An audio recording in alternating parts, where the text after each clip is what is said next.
All right, good morning, everybody. This is Friday morning's edition of Ask the Master Auto Technician. We survived the week out there, and I promised you I would talk to I was going to talk to Hanson Hindenburg, and I want to talk today about alignments, Hanson. That's something that I'm finding a lot of people seem to be neglecting more and more that I can think of.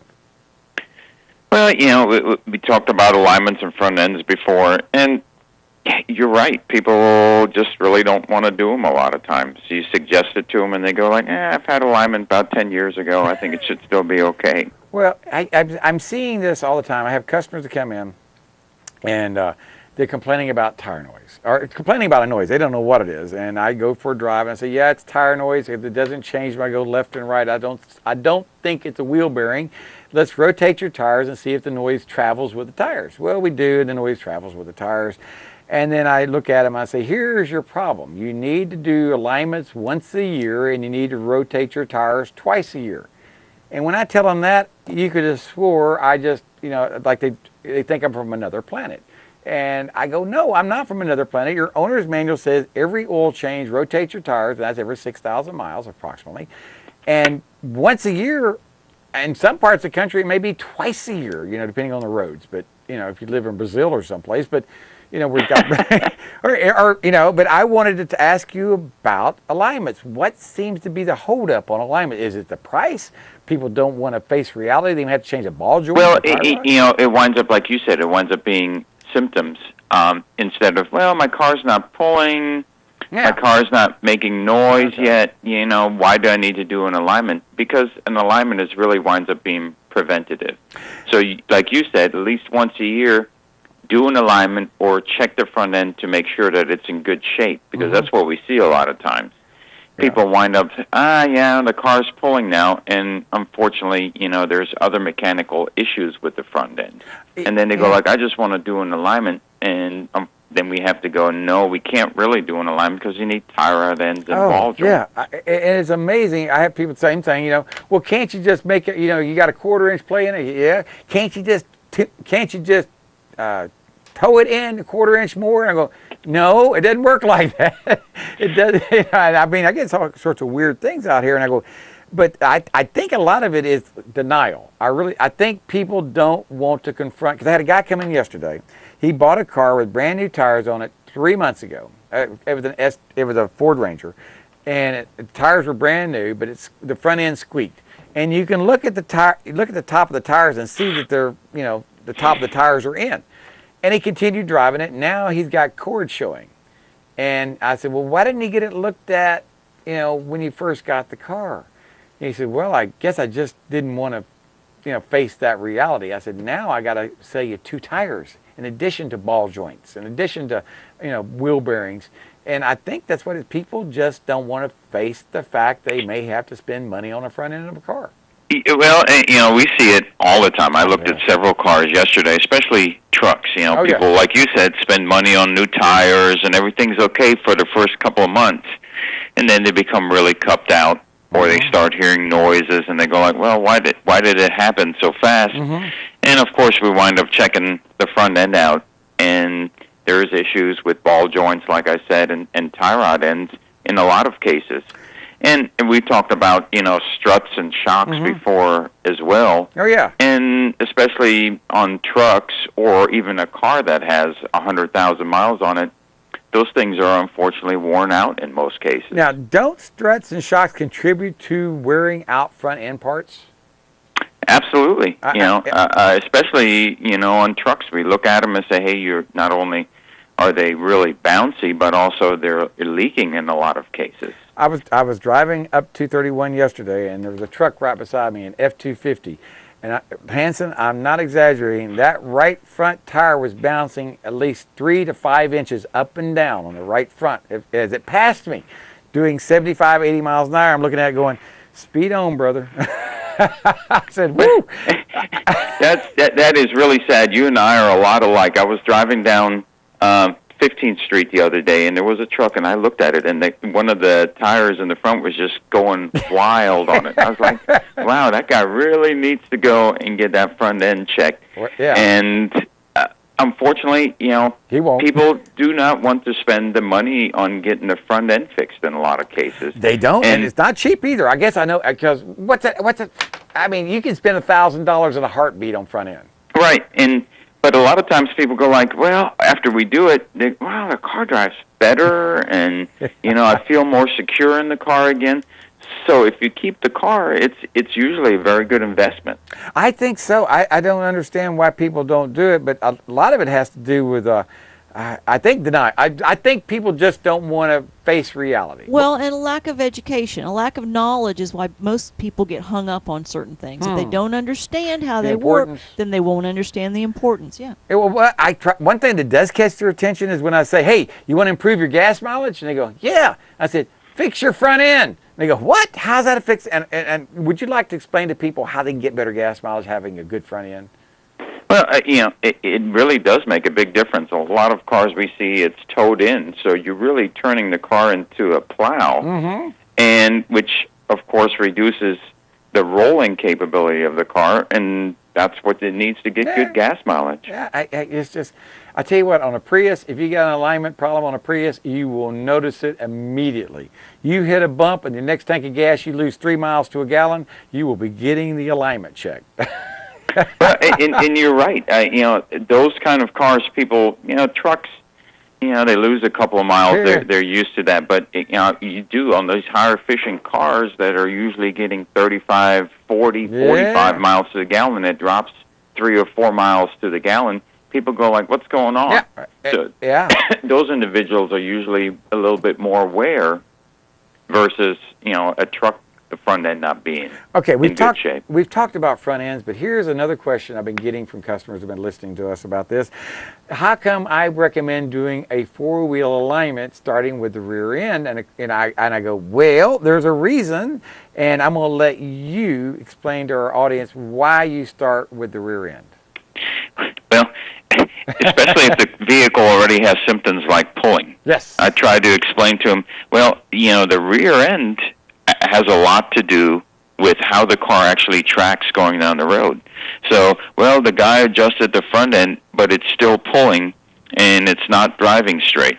Well, did he adjust the rear end, especially on vans and on vans and cars?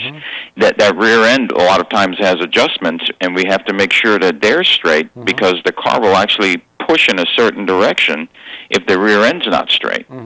And they call that the thrust. And I had someone the other day saying, well, wait a minute, it's a front-wheel drive car, and you're trying to tell me my rear-wheel drive is called the thrust? I mean, the rear end that doesn't pull? And I said, yeah, you got to get the rear end straight first, and then you can align the front end to match the rear end. If you don't do that, you'll go down the road sideways. Well, and the alignment machine that we have is sophisticated enough. What you're talking about, the thrust angle, it will actually show us, that it's the thrust angle on the entire vehicle is off to the right, and that comes from the back, and it'll say, hey, you need to adjust the rear end. That's right. And people, I don't know why, I guess we've done a poor job over the last 30 years, because how long have we been doing four-wheel alignments now? 30 years? Oh, yeah. I mean, it started with Hondas and, independent rear suspension, so probably 30, 35 years. Maybe even because the first independent suspension I knew that could be adjusted was the Corvair. The Corvair had adjustments on it back in '63. And to adjust those, you had to back the car up on a front-end alignment machine. You really had to run it, because we didn't have four-wheel alignment machines back in the 70s and 60s. We didn't have it. But now every car comes in. I don't think there is such a thing out there as just a front-end alignment machine. I think every alignment machine I know of is a four-wheel alignment machine. I still look at some of the... I looked at a Chevy Cruze the other day, and there were no adjustments in the back. So some of the less expensive vehicles, they're still using a trail arm suspension. Okay. And there weren't any. But like you said, 9 out of 10 vehicles, especially cars, they have a four-wheel alignment adjustments in the back. I do know that Cruze will probably be coming out with adjustable trailing arms and things like that over time, such as Honda did on was it the Honda? We've had Hondas that come in here with the rear ends wear out. I think it was Honda, and we ended up having to put different trailing arms and things in there to make them where they're adjustable because they weren't. No, it was a Toyota RAV4. That's what I'm talking about. RAV4s had problems with the alignments on it, and they ended up having to change the adjustment arms, the lowers and top, and that was kind of expensive for some people, especially if it wasn't covered under warranty. But, right, and you know, in some of these vehicles, you can buy certain shims as well. Oh, yeah. That will attach to the axle to be able to offset if the alignment is really bad on it. My Prius, when I bought the Prius, I couldn't understand why at 36,000 miles the tires were wore out on the rear end, not the front end, the rear end. And I went, dadgum. I bought it at 36,000 miles, put a set of tires in there, had them check the rear end out, and they said, James, the alignment, they said, your rear end is so bad, we have to order shims. I said, okay, order them. Unfortunately, they're not available yet. And because the car was so new, and so I had to wait like about 2 months before they got the shims in, and then that was not a cheap job. That's a lot of work to tear one apart to put the shims in.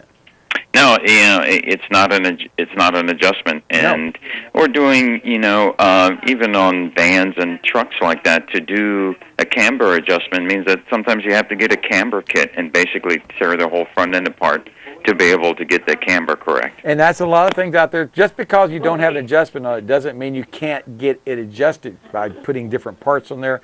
Like you said, the camber, caster, camber, like on Ford trucks, they make those adjustments now where you can change the caster and the camber, you know, which is pretty darn nice. Years ago, you couldn't do that. Those double adjustment nuts on there, you know what I'm talking about? On the ball joint? Yep, you know, they're pretty amazing. Tapered, so you can offset all of it. Mm-hmm. Well, I mean, and in cars we see, you talk about struts now. A lot of the strut towers are not adjustable, so you can sometimes have to replace the struts, actually, that, you know, they get worn to a certain point that make the travel.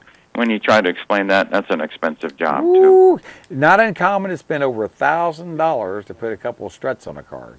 And some of these magnetic shocks, electric shocks, like on Corvettes, they're like, and some of the bigger Yukons, they're like $500, $600, $700 a shock. Right. You know, you say Yukons, Suburbans, some of the Tahoes. Mm-hmm. That's a difficult to explain. Why would they put, well, this is a magnetic shock, and unfortunately it needs to be replaced with that shock to get, you know, you can't get any aftermarket.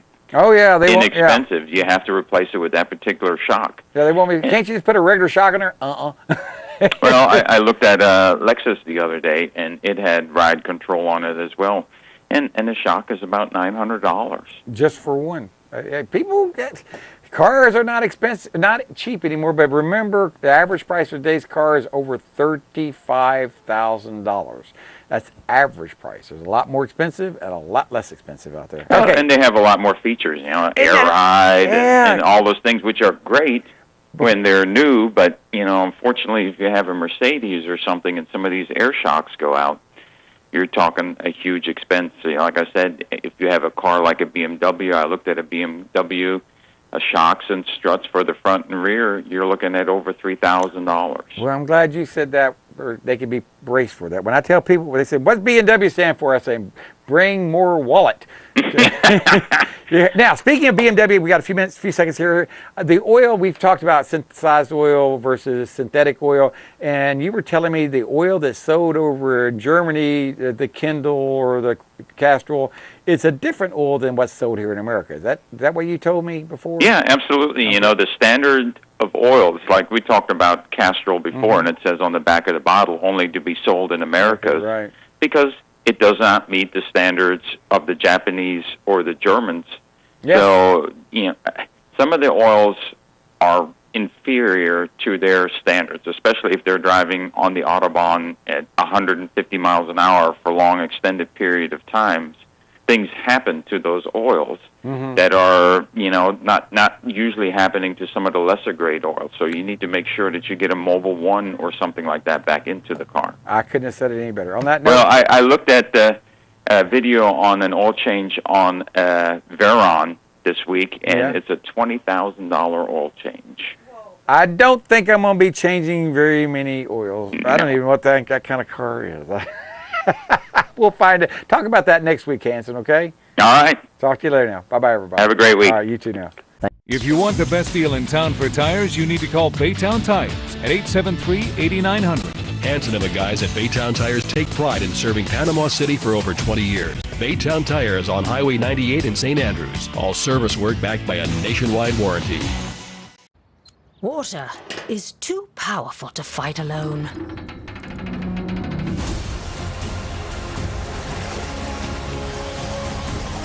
Mr. Router Plumbing. Sink, shower, and toilet emergency drain services. All right, good morning, everybody. This is our final segment of this week's show. I have Mark Sarlo on here. And Mark, I was asked by a caller this week to talk more about fluids and diesel engines. I asked him what kind of diesel engines he had, and the customer said he had a 2018 Cummins, and he had a John Deere. And I said, well, the only thing similar about those two engines is they're diesels, and that's about it. Those engines are different as day and night, are they not?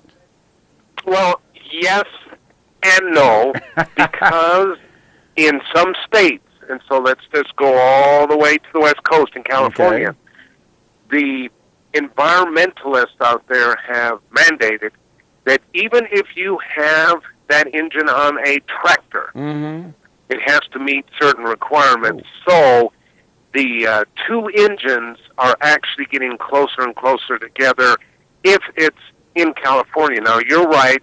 Corn Belt states, Iowa, et cetera, maybe not as strict, and so the engines are different in that we can have more power, we can have more fuel economy, and et cetera in Iowa than we can in California, because in California we have to put more after treatment on there, which takes power and takes fuel economy. Well, that's what we were talking about. I asked him, I said, your vehicle has the diesel exhaust fluid or muffler juice, whatever you want to call it. And I said, have you let it get low yet where the light comes on saying you're low? And he said, no, I haven't. I said, well, don't let it get low, because if it does and you ignore it, the truck will only idle. It won't go anywhere. It keeps losing power, and then you have to take it to a shop and have them, I guess they have to not reprogram it, clear the codes on it before it will work again. I know you do this all the time on your fleet trucks up there that the guys drive. Right, and wanted to add an interesting thing that John Deere, Caterpillar, and some of those have done. Because they realize that these vehicles are out in the middle of BFE, which for our listening audience means nowhere. Yeah. Anyway, since these vehicles are often off-road in the middle of nowhere, they have a similar system, and I want to emphasize it is not OnStar, but it's kind of like OnStar. And what happens is when the engine and the engine management system is experiencing something related like that, an emissions related or a failure related, it actually, through the satellites, transmits the information back to wherever. We'll say maybe for John Deere it's in Iowa or Idaho or wherever. And the point is that that's how they stay ahead of it, because they realize that many of the farmers or maybe the people that might use that equipment are not up on the emissions, and so they'll be stuck in the middle of a field, just as you mentioned, with the engine idling and it going nowhere. And that can be expensive if that happens, and that's something that I don't know if people realize, that if they ignore that light, it could actually mean they'd have to have the car towed in or the vehicle towed in to be repaired, because most repair facilities can't go on site. I know where you live, you can, because it's such a rural area. You have to do that. You have to go on site. I think you've told me you've had people that will let their car idle and they'll forget to regenerate the diesel engine on it. The next thing you know, you've got a car that won't do anything but idle. It won't go anywhere at all. And you've had to go out there and clear the codes. Yeah, and that's right. And it's interesting. The computer will what do I want to say? Prompt, I guess is the word. It will prompt the operator or the driver, hey, my after treatment. So in this particular case, maybe it's diesel particulate filter. But anyway, one of my after treatment devices requires something, and I need you to do something, or bad stuff is going to happen. And what happens is these work crews, they start it up, and they let it idle, and maybe it's because they want to leave the air conditioner on, who knows. Anyway, so they get out and they work, and suddenly one of them talks to the other one and says, "Hey, did you turn off the truck, you idiot?" And he says, "Well, no, I didn't turn it off." And they go back, and by that time, just as you mentioned, all of the nice little prompts and reminders, which start out with a yellow engine light, a flashing yellow light, a yellow and a red light, and finally both of them flashing and the engine shutting down. And that doesn't just happen in minutes, that happens over a long period of time.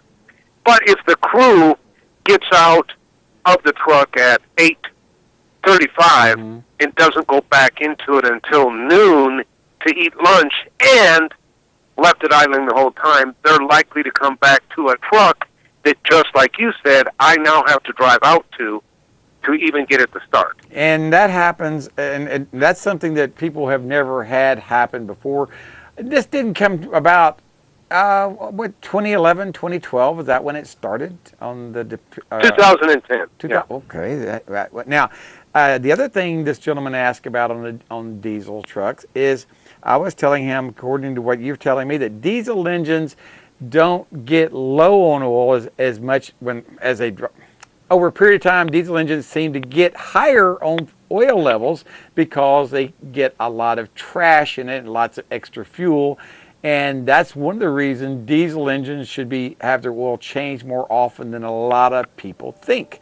A lot of people I've talked to think they only have to change their oil once a year, because the owner's manual says you can drive once a year before you change the oil. But according to you, you really shouldn't do that because it's just not a good thing to do. Fluids are a lot cheaper than metal, as we've talked about. But what is it about diesel that makes the fluid levels rise in the crankcase, the oil level? Well, the two things that contribute to the increase in level, but remember, you're not getting more oil. You Correct. just have a higher indicated level. Correct. Yeah. One of them is fuel dilution, which basically means that whether the liquid fuel is getting past the rings in the piston or up in the cylinder head where the injector is, because we engineers cannot achieve a perfect seal in an injector. True. And you'd have to see how a diesel injector is fabricated. But bottom line, if every time that injector operates, there was a wisp, and I mean a very small puff of diesel smoke, and I'm not talking about smoke like you see out the exhaust, but take diesel fuel and make it so small and spray it that it looks like smoke. Okay, so if you can envision a white-looking smoke that really isn't burnt smoke, it is diesel fuel that has just been sprayed and atomized so small. Now, that little whiff of smoke can get into the valve cover.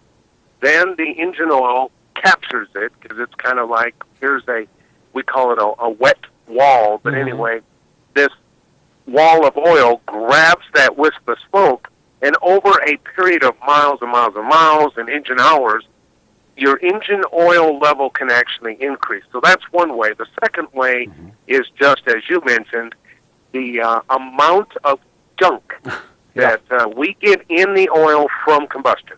And it's a lot of it, I understand, in diesel engines. And that's why diesel oils are so much different than gasoline engine oils, because in the diesel oil we have to put dispersants, surfactants, additives, etc., that instead of all of this carbon and byproducts of combustion going into the oil and sinking to the bottom, which would then make this very hard black mess in the bottom of your oil pan, we keep it encapsulated, we keep it stirred up, and then we have to surround it so that it's very small, and I mean it's on the colloidal state. I mean, that's how small it is. Carbon doesn't just grind up your bearings. And on this stuff that's inside the oil, you were telling me one time that on the larger trucks, the ones that carry, like what, I think 5 or 6 gallons of oil or something like that, or maybe more, that they have as much as a loaf of bread size of carbon between oil changes that get into solution. Now that's about 2 quarts, I would envision, of carbon floating around inside your engine, and that can't be good for metal parts.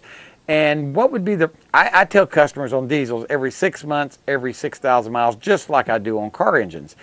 Am I being over dramatic when I say that? Well, and again, once again, I know it depends on the driver. Right, depends on the driver, depends on what he's doing. Right. Is he driving in the mountains? Most of mine are city driving, severe service, stop and go driving, not work. And the 6,000 miles, that might, for the city driving, that might be high. That's what I'm saying. Yeah, it's amazing when you don't operate a diesel at its best conditions. Mm-hmm. So, if you take a diesel engine and you operate it like it's a gasoline engine, mm-hmm. then what you end up with is putting a lot of garbage, a lot of junk into the oil, and it can actually get pretty crudded up pretty fast. So 6,000 miles might even be a stretch for that application. Now, the EPA wants to encourage you and me to go even further than that, but it isn't for the longevity of your engine. Yep. It's so that less waste oil is generated. So they're not interested in how long your engine lasts. They're just interested in how much used oil you generate. And if you have to replace the engine 3 times as often, that doesn't bother them. And I've actually been in meetings where we had all of the industry experts meeting with the EPA. And the EPA said nicely, and in very political words, we have our minds made up. Don't confuse us with the facts. Yeah. So this is what most of my customers, like I said, they're not using it as work trucks. They're using it as soccer moms. It's a big enough truck they can put all 12 kids in the back and all the soccer gear and go. And they're putting 100 miles a day on, but it's all stop and go driving. I mean, so in about 2 months. 2 to 3 months, the car sometimes has 4, 5, 6,000 miles on it, and I tell them when you reach 6 months or 6,000 miles, whichever comes first, I really need to be seeing you. And then they say, well, my owner's manual says I can go a lot longer. I said, fine, go a lot longer. Here's the problem. I'll be putting an engine or a high-pressure oil pump or something in your car very, very soon. Now, before we run out of time, the preventive maintenance on the water separators on a Cummins.